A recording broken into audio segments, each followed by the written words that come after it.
중국의 수도 베이징에서 불거진 감염증 집단 감염 사태가 최근 뚜렷한 회복세를 나타내던 중국 경제에 다시 짙은 그림자를 들이우고 있습니다. 중국이 코로나19 전시 상태를 다시 선포하고 인구 2천만 명이 넘는 베이징을 중봉쇄한 가운데 재확산을 조기에 막을 수 있는지가 하반기 중국 경제의 운명을 좌우할 핵심 변수로 떠올랐습니다.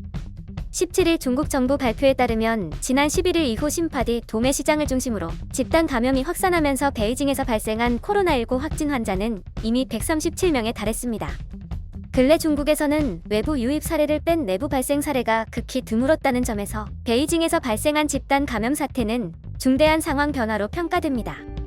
베이징 집단 감염 사태는 공교롭게도 중국의 경기 회복 추세가 점차 뚜렷해지는 가운데 나왔습니다.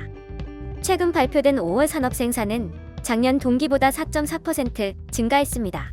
중국 당국이 강력한 기업 활동 재개 드라이브를 건 가운데 4월에 이어 2달 연속 산업 생산이 늘어난 것입니다. 중국 정부가 대대적인 인프라 시설 투자 확대를 통한 경기 부양을 추진 중인 가운데 1에서 5월 고정자산 투자 증가율은 마이너스 6.3%로 1에서 4월의 마이너스 10.3%보다 크게 개선됐습니다. 기업의 투자가 여전히 부진한 가운데 이는 지난 5월 정부 주도 인프라 투자가 대대적으로 진행됐음을 시사합니다. 체감 경기와 관련성이 큰 지표인 소매 판매 역시 5월 2.8% 감소했지만 감소폭은 4월의 7.5%보다 축소됐습니다. 이처럼 핵심 경제 지표가 일제히 경기 회복 방향을 가리키면서 최근 전문들 사이에서는 코로나19에 따른 경제 충격이 예상보다는 작아질 수도 있겠다는 기대감이 부쩍 커지기도 했습니다.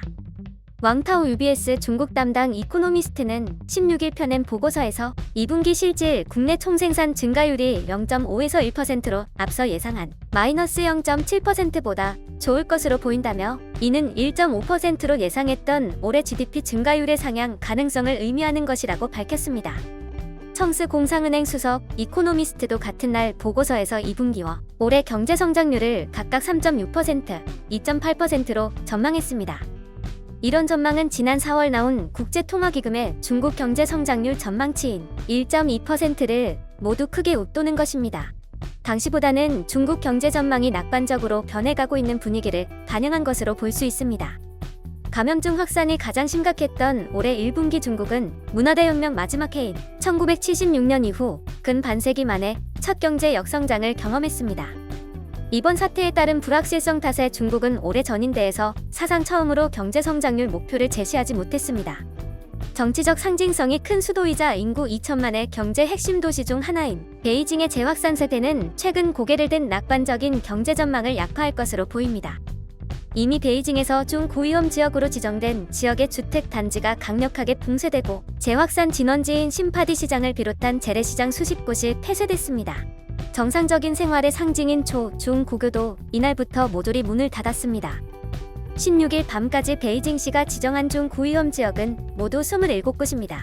중국 당국이 정확한 규모를 밝히지 않고 있지만 한 곳당 수천 수만 명의 주민이 거주한다고 보면 아무리 적게 잡아도 수십만 명에 달하는 베이징 시민들이 자택에 격리된 상태로 출근과 장사 등 경제 생활을 하지 못하고 있는 것으로 추정됩니다.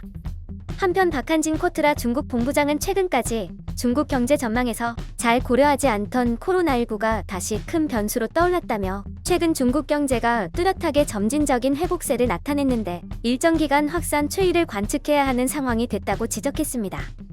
영상이 도움이 되셨다면 좋아요와 구독을 부탁드립니다. 시청해주셔서 감사합니다.